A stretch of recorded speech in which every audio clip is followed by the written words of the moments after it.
Liberté, un cadeau français. La Statue de la Liberté, ce symbole emblématique de la liberté américaine, est en réalité née d'une idée française pour célébrer la réconciliation après la guerre civile des États-Unis. Imaginez, un monument colossal, conçu par le sculpteur français Frédéric-Auguste Bartholdi, érigé pour sceller une amitié transatlantique renouvelée. Mais saviez-vous que ce projet ambitieux a failli ne jamais voir le jour à cause de problèmes de financement ? À l'origine, l'idée était de créer une statue représentant la liberté éclairant le monde, un cadeau des Français pour célébrer l'union et la démocratie retrouvée des États-Unis.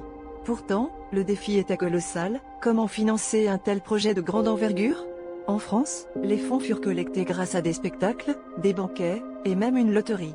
Pendant ce temps, aux États-Unis, les moyens manquaient pour ériger le piédestal destiné à accueillir la statue. C'est là qu'intervient Joseph Pulitzer, un éditeur de journaux américain, qui lança une campagne de collecte de fonds dans son journal The World. Il offrit de publier le nom de chaque donateur, peu importe le montant de la contribution.